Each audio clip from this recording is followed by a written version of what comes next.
Buenas tardes, Alejandro Topo Rodríguez, ¿cómo estás?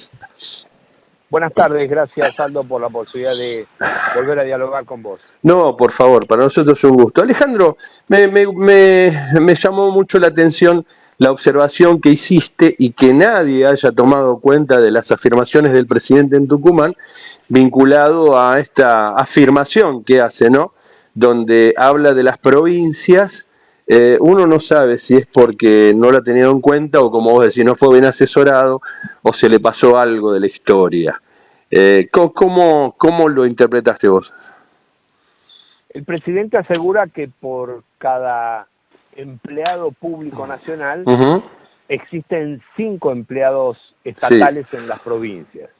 Sí. Lo que el presidente no sabe, y es bueno en todo caso, con mucho respeto, acercarle esa información, es que en todo el mundo los sistemas federales se caracterizan por multiplicidad de competencias, funciones y responsabilidades que asumen los estados subnacionales o los gobiernos subnacionales, como consecuencia de lo cual todos los sistemas federales, en Estados Unidos, en Brasil, en México, en la Argentina, tienen más carga operativa y responsabilidades y por lo tanto más empleados estatales si uno suma al conjunto de esos estados subnacionales que el estado central. Es el caso de lo que sucede con la suma de las 23 provincias de la Ciudad Autónoma de Buenos Aires en la Argentina. Por lo tanto, comparar la cantidad de estados del Estado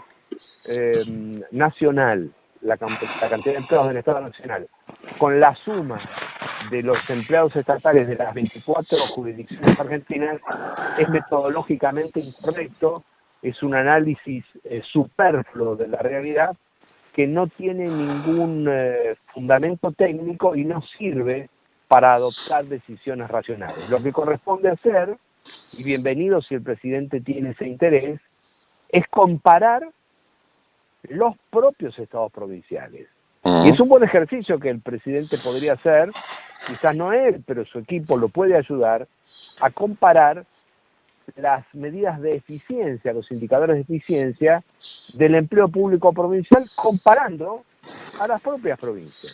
Y si el presidente lo hiciera, se va a encontrar con que la provincia de Buenos Aires, la de Córdoba y la de Santa Fe son las 3 provincias más eficientes, porque el ratio, la proporción de empleados que cada, de habitantes que cada empleado estatal de esas jurisdicciones debe atender, está muy por encima de el bajo ratio que tiene, por ejemplo, la Ciudad Autónoma de Buenos Aires. La Ciudad Autónoma de Buenos Aires tiene un empleado estatal para atender a 15 habitantes. En cambio, la provincia de Santa Fe, la de Buenos Aires y la de Córdoba tienen aproximadamente el doble de carga de habitantes por cada empleado estatal.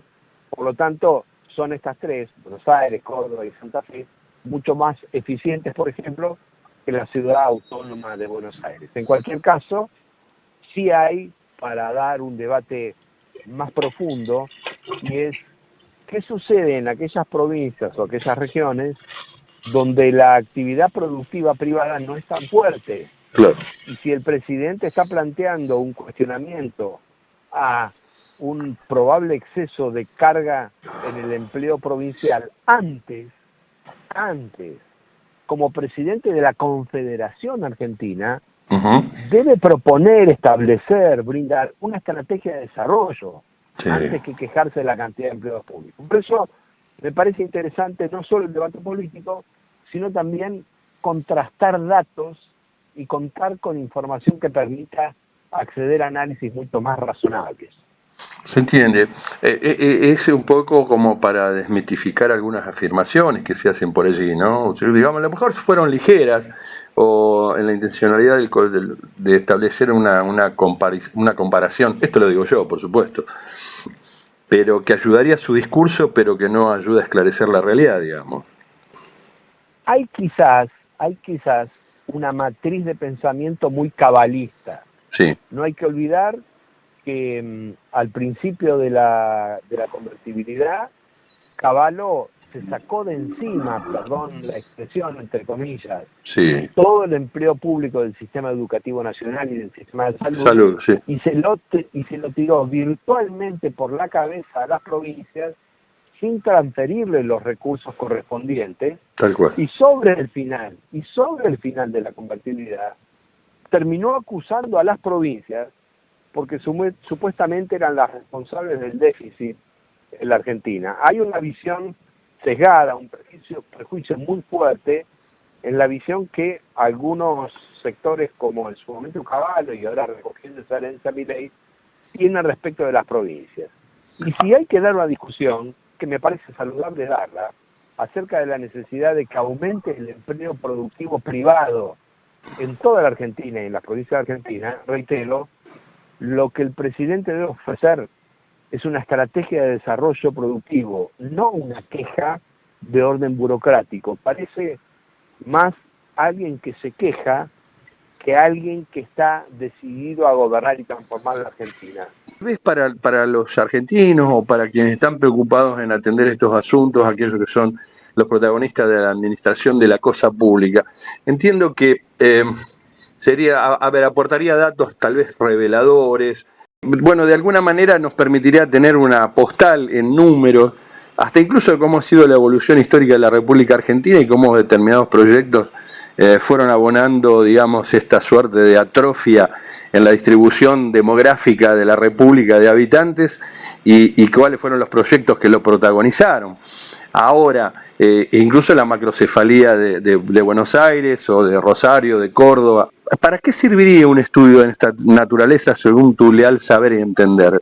Es evidente que Argentina, de manera ineludible, tiene que aprovechar la enorme potencialidad que todavía tiene nuestro país de transformar recursos naturales, pero especialmente la inteligencia de las personas que viven y sueñan en la Argentina, claro, en capacidad de producir y generar trabajos de calidad. La Argentina tiene un enorme desafío en las próximas décadas para hacerlo, porque además, a diferencia de muchos países desarrollados, todavía tenemos lo que se denomina el bono demográfico. Sí. Es decir, que existe en Argentina más personas en edad de trabajar que en edad de no hacer. Por lo tanto, la potencialidad que le da a la Argentina ese bono demográfico debe entrelazarse y armonizarse con una mejora de la calidad educativa y de un acceso mucho más equitativo a los bienes de la salud y el acceso a los bienes materiales de las familias argentinas. Si Argentina emprende ese camino, sin duda va a poder generar mucha más capacidad de insertar laboral y profesionalmente a los jóvenes de hoy, y naturalmente va a establecerse un equilibrio mucho más sano en la relación, en el cociente entre el empleo en el sector privado y el empleo en el sector público. Porque sí es cierto que un exceso de empleo en el sector público puede estar constituyendo en algunas ocasiones una especie de, entre comillas, seguro de desempleo encubierto que no genera valor agregado. Pero para que eso exista, tiene que existir una estrategia de desarrollo nacional que comprenda y que permita el protagonismo de las regiones y de las provincias argentinas. Hoy es posible generar condiciones de producción que, por la tecnología y la conectividad, hace apenas una década no se podía concretar en algunas regiones o algunas provincias de la Argentina.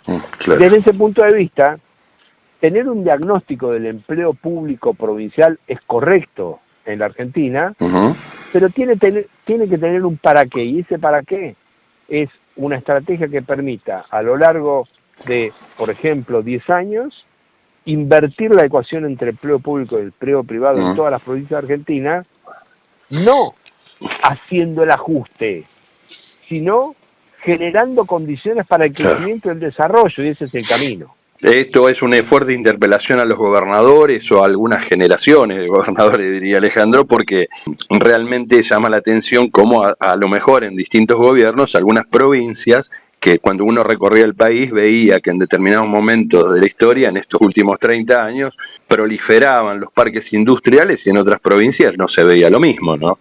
Bueno, por supuesto que Un tiene que ver desafío. también con la iniciativa de los liderazgos provinciales y tiene que haber Claro. así un encuentro, un punto de encuentro. Lo que sí está claro Sí, es que si el enfoque para abordar este tema es el enfoque que dominó en el Pacto de Mayo, vamos claro. al fracaso de manera Sí. irreductible. Sí, Milei no tiene una concepción de nación, tiene una concepción de negocio, claro. pero una concepción de negocio tan cruzada con la ideología que no llega a comprender que él mismo está dilapidando el potencial productivo y comercial de la Argentina, rompiendo relaciones con España, uno de nuestros principales socios comerciales, destratando al gobierno y al presidente de Brasil y ninguneando a China. Bueno, evidentemente él piensa la estrategia de negocio, pero demasiado cruzado con la ideología. Alejandro Rodríguez, como siempre yo te doy las gracias por tu tiempo. Gracias, Aldo.